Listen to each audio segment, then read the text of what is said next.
Reykjavik, Iceland. 21 ngayon, ang crew on board natin ay 1730.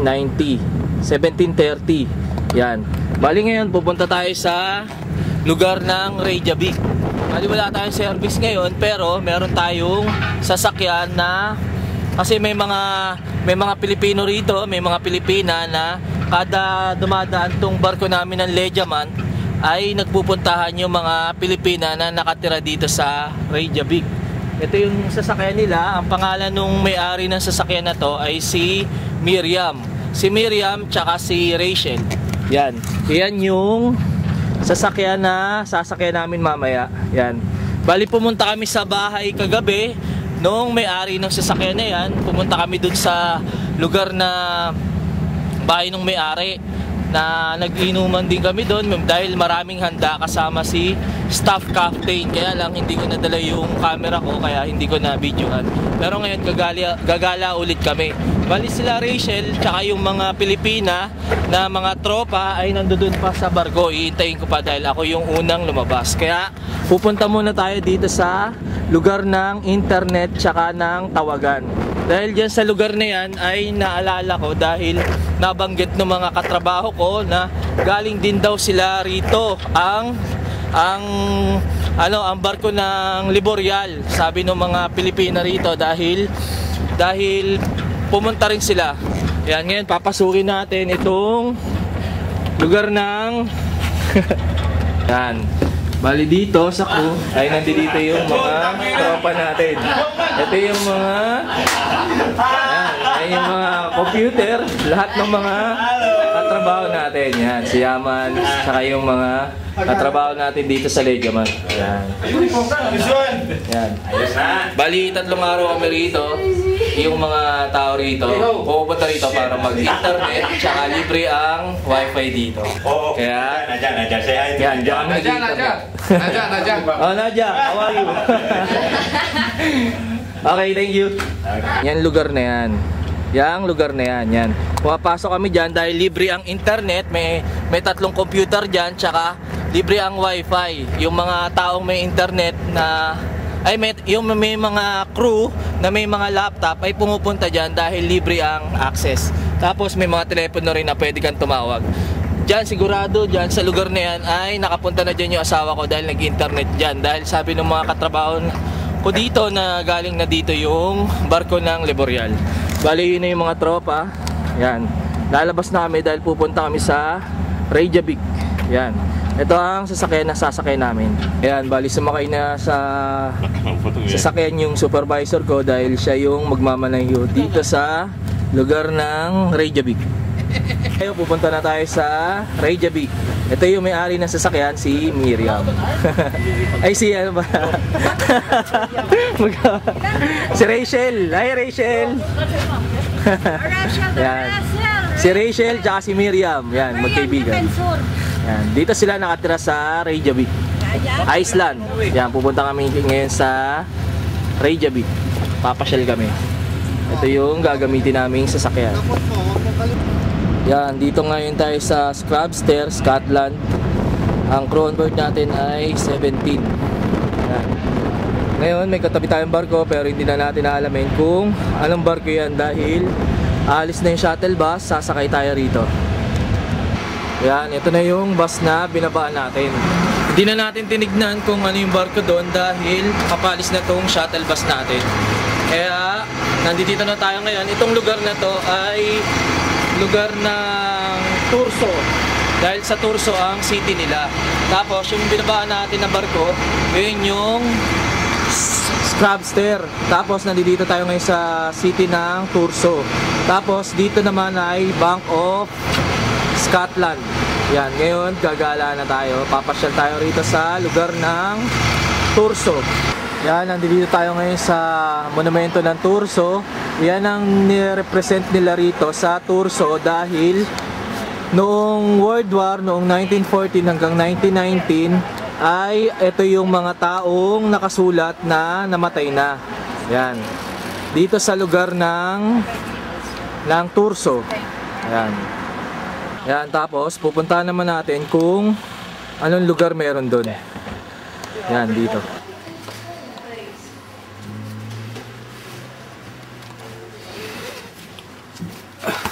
Ayun. Yun pala ay library ito ng Scotland. Yan lugar na yun. Yan, andito ako ngayon dahil itong aso na to ay itsurang parang tupa. Yan, andito silang dalawa. Ayan yung may-ari. Yan yung dalawa. Hello! Up! Yan.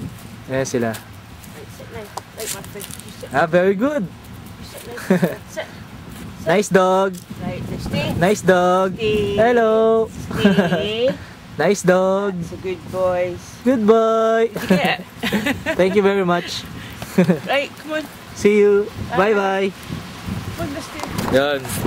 Yun yung pinakita kong aso na parang mga tupa. Dahil dito sa Scotland ay napakaraming tupa rito na tulad ng aso na yan. Pero yan, aso yan. Pero dito napakaraming tupa rito sa lugar ng Scotland. Mamaya, bibidyohan natin. Yan. Ando doon na sila. Yun, pupunta naman tayo doon. Yan, tapos dito naman ay may nakasulat na Royal British Region Scotland dito sa Thurso. Nandito tayo ngayon sa supermarket ng Scotland. Pupunta ngayon tayo sa post office dahil magpapapalit tayo ng pera nila rito. Kasi pera nila rito ay pounds. Dito tayo magpapapalit para walang tax. Yan, dito sa post office. Yan yung post office ng Scotland. Nakapagpapalit na ako. Ang palitan ng pera dito, nakapapalit ako ng $20 at ito yung pera nila rito, 10 pounds ng Scotland. Tapos may barya pa. Yan, bibili na ako ng tsokolate ngayon dahil mura tsokolate rito. Yan, tapos doon naman ay may magandang aso. Yan. Lalapitan natin ha. Hello. Hello. Hello. Yan. Yan yung isa sa mga klaseng aso dito sa Scotland. Yan. Napakagandang aso. Para siyang polar bear. Yan.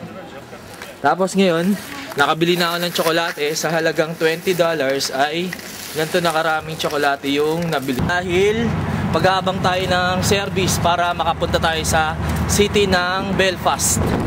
Yan na tayo service, yan na tayo sasakay. Yan, ngayon, nandito na tayo sa lugar ng Belfast. Dito sa city, ito yung Belfast City Hall nila rito. Ayan, noong 1906 pa. Ayan, bali ito yung kwento noong 1906 dito sa City Hall ng Belfast. Ayan. Ngayon, susubukan natin pumasok dyan kung makakapasok tayo sa loob. Dahil andito na tayo ngayon sa city ng Belfast, maraming tao dahil iba't ibang klaseng mga taong nandito ngayon. Tapos dito sa gilid merong yan, mascot. Yan. Ngayon yan, merong mga project sila rito. Babasahin natin ha kung anong klaseng project meron sila rito. Yan yung help create yan. Bali, yan, di natin makakita. Tapos, susubukan nating pumasok sa loob nitong munisipyo na to kung makakapasok tayo. Ayan, napakalawak nito. Marami tayong pwedeng puntahan. Marami tayong pwedeng mabidyohan dito sa lugar ng Belfast. Yan, tapos dito sa museum ng Belfast ay ito yung una mong makikitang monumento. Yan, merong nakalagay dyan dito sa tabi ng gate na to. Ayan ang represent nila rito na itong taong to ay bata pa namatay noong ito. Ayan. Ngayon susubukan natin pumasok dun sa loob. Ayan. Bali dito sa loob ng munisipyo ay merong okasyon. Ang okasyon dito ay kinasal yung mag-asawa rito dito kinasal sa munisipyo. Sa loob ng munisipyo, yan, meron silang yan, okasyon dito sa loob. Bali, ito yung dalawang kinasal, tsaka ito yung kamag-anak nila. Yan. Tapos, dun sa taas, meron din. Yan. Ito yung mga bisita nila rito sa loob ng reception. Yan, yan sila. Yan, bali may okasyon dito sa loob ng munisipyo. Ngayon lalabas na tayo. Yan, yan na yung munisipyong pinasok natin. Yang loob na yan. Yan. Yan loob na yan ay merong mga tao sa loob dahil meron silang okasyon na ginagawa dyan. Yung pinasok natin na kinasal na mag-asawa. Yan, ngayon ang pupuntahan naman natin ngayon susunod ay alamin naman natin kung anong lugar naman to. Yan, ngayon nilapitan na natin itong binidyohan natin kanina. Itong building naman na to ay ito naman ang Scottish Prevent Institution. Yan. Yan sa loob na yan ay alamin natin kung ano meron.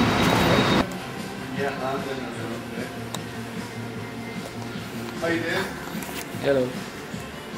Ngayon pinasok natin itong loob dahil ang loob pala na to ay puro mga electronics. Yan. Alamin natin kung mura lang ang mga electronics dito.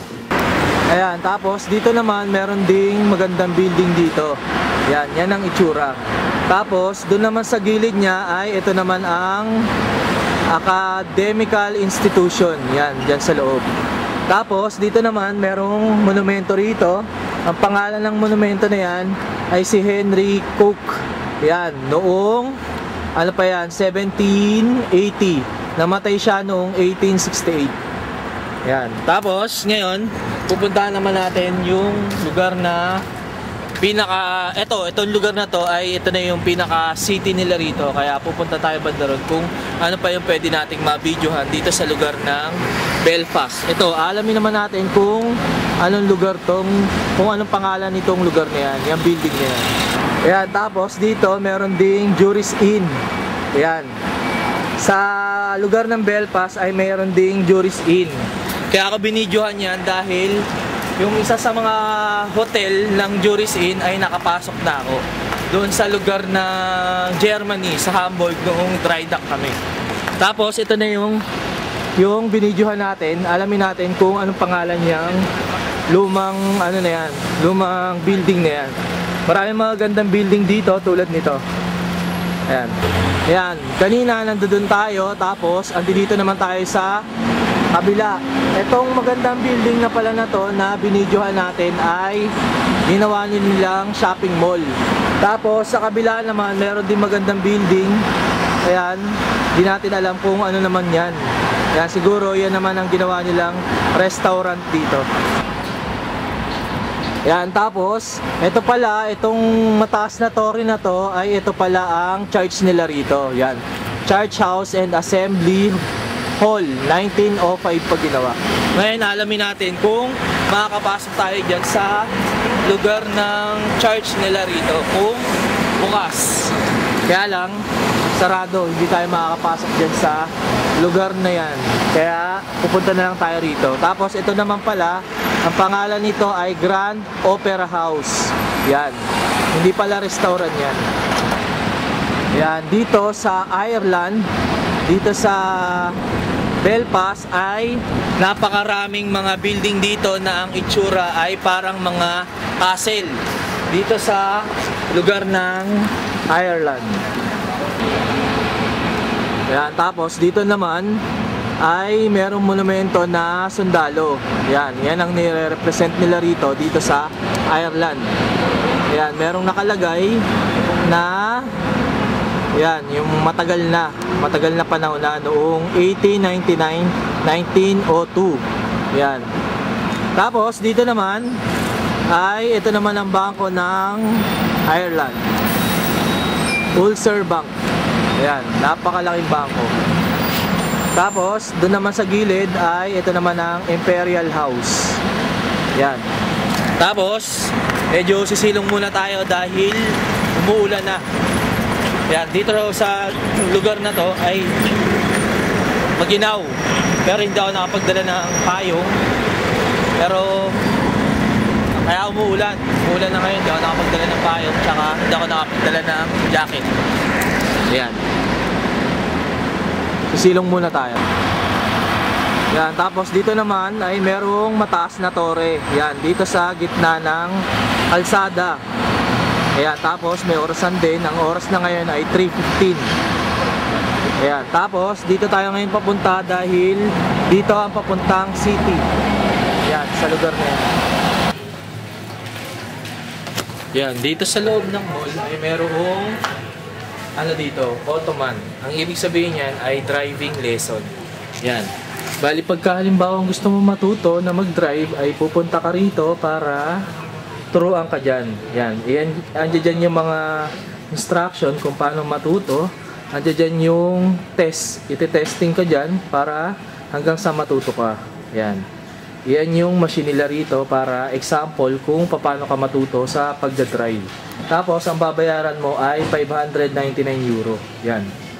Hanggang, ayan yung mga 45 driving lesson, 20 on-road, 25 simulator. Yan yung mga types. Ayan. Kung hanggang kailan ang gusto mo, kung gusto mo 10 weeks, 60 euro, 20 weeks, yan.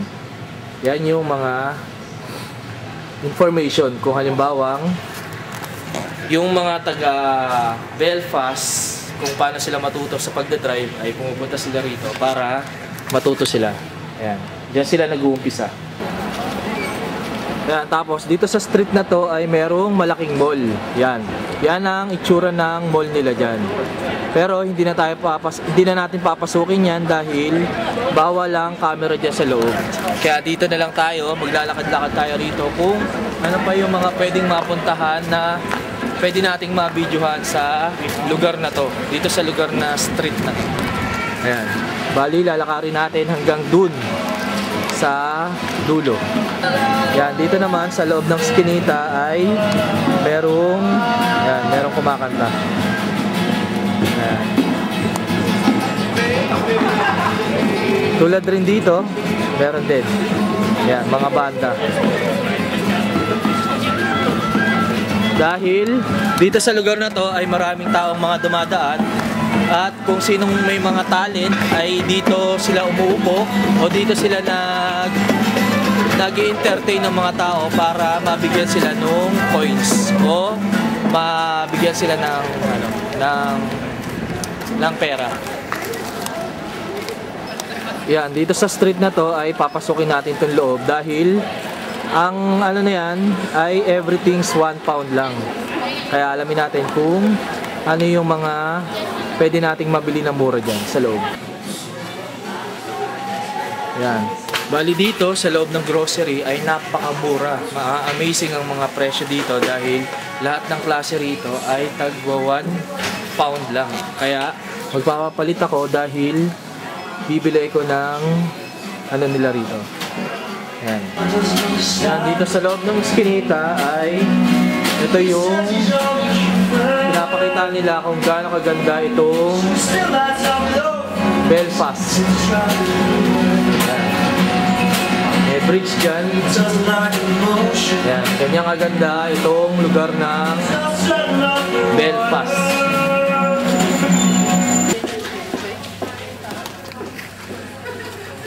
Yan, bali nandito tayo sa post office dahil magpapalit tayo ng pera dito. Dahil dito ay walang tax, mas mura ang magpapalit ng pera dito. Ang number ko ay 86.